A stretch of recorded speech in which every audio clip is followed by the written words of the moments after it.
The red and white lights flashing against my bedroom window woke me up at precisely 3:07 in the morning, dragging me straight out of a deep sleep only 48 hours after returning from a grueling military deployment. As a trauma surgeon, my heart rate barely spiked because training teaches you to stay calm under pressure. But when I looked out the front window and saw 2 police cruisers, an ambulance, and my younger sister, Chloe, standing on the driveway with her hands over her face pretending to sob, I knew instantly that my home had just become the stage for a cheap theatrical performance. I opened the front door to find 2 uniformed officers and 3 paramedics standing under the porch light while Chloe let out a tiny, dramatic gasp, claiming to the officers that I had just come back from a combat zone, was having a violent psychological breakdown, and needed to be taken away on an involuntary psychiatric hold before I harmed myself. Instead of screaming or slamming the door, which would have given her the exact evidence of instability she was praying for, I invited everyone inside out of the cold, walked into the kitchen,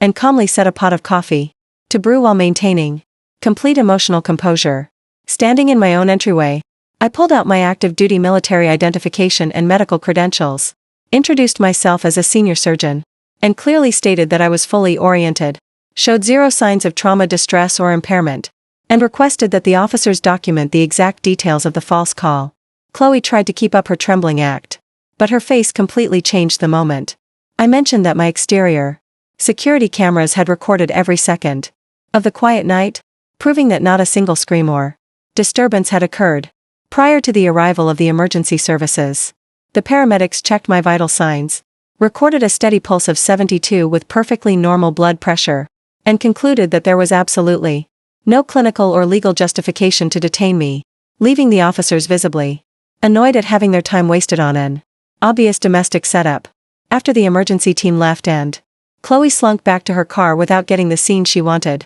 I locked the front door, poured a fresh cup of coffee, and walked straight into my office to open the legal portal governing my late grandfather's estate, fully aware that people do not call the police at 3 in the morning, out of sudden concern unless they desperately need you out of the way. It took less than 2 minutes to confirm my suspicions, as the trust fund left to me sat at $4.2 million,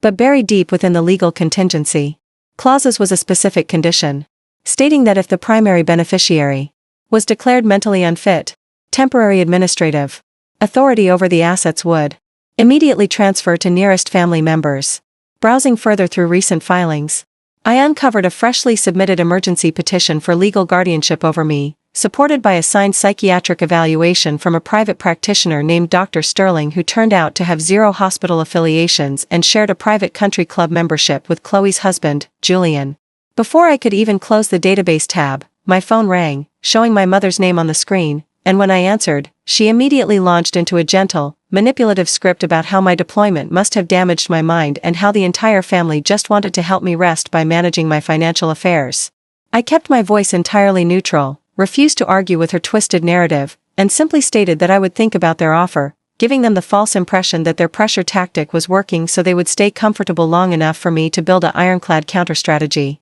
The moment I hung up with my mother, I dialed a trusted federal financial crimes investigator named Detective Vance, laid out the suspicious rapid filings, and sent him encrypted files containing every piece of public record I could gather on Julian and my family. Within 10 minutes, Vance discovered that Julian had run an offshore real estate venture into nearly $2 million of debt, and my parents had stupidly refinanced their own home 6 months prior to guarantee his fraudulent loans, leaving the entire family facing imminent foreclosure unless they could access my millions to cover their sinking ship. Instead of rushing to court immediately, I accepted my family's dinner invitation for Saturday night, walking into my parents' house completely composed while they served steak and tried to act like a normal, loving household. Sitting at the dining table, Julian slid a leather folder toward me containing voluntary power of attorney documents, claiming it was just a temporary measure to relieve my stress, while my mother chimed in with soft rehearsed words about family unity and doing what was right for everyone involved. I calmly slid the signed folder into my bag, smiled,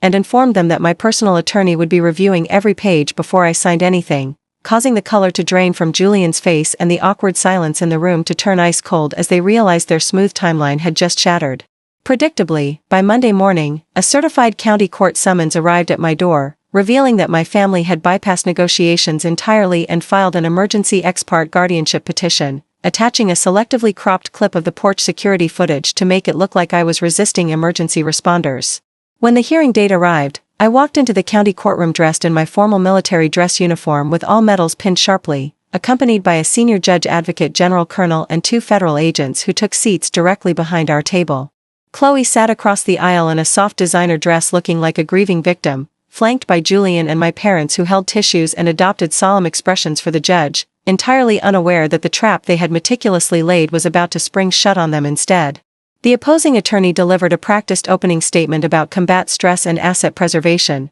but when he presented Dr. Sterling's written assessment, my legal counsel stood up and handed the judge a sealed document revealing that Dr. Sterling had been taken into federal custody late the previous night for systemic medical fraud. A silence fell over the room as my attorney played an audio recording from the federal interrogation where Dr. Sterling explicitly confessed that Julian had paid him $50,000 under the table to generate a fake psychiatric report without ever conducting a real medical examination. While my family sat paralyzed in complete shock, I stepped up to the stand and presented clean financial records detailing Julian's massive secret debts, the fraudulent investment company, and my parents' pending home foreclosure, proving beyond doubt that the petition was driven by criminal financial greed rather than medical concern. To seal the defense permanently, I revealed to the court that 3 months prior, I had legally restructured the entire trust into an audited nonprofit foundation dedicated to veteran healthcare, meaning that even if I were declared incompetent, not a single penny of liquid cash could ever be accessed by family members. The judge brought his gavel down with a sharp crack, immediately dismissing the guardianship petition with prejudice, before turning to the federal agents waiting in the back of the courtroom who stepped forward and placed heavy iron handcuffs on both Julian and Chloe for criminal conspiracy, perjury, and federal fraud. My mother burst into frantic tears as her youngest daughter was led away, begging me in the hallway to intervene and fix the misunderstanding, but I simply looked her in the eye, removed her hand from my sleeve, and stated that family does not fabricate mental illness to rob their own blood. Leaving the courthouse behind, I drove straight to the newly established healthcare center supported by the restructured estate, fully stepping into my role where the money could actually save lives instead of fueling toxic entitlement. When a staff member informed me later that afternoon that my parents were calling the main line desperate to talk, I calmly told her that I no longer had a family, closed the patient file on my desk, and moved forward with total clarity and peace.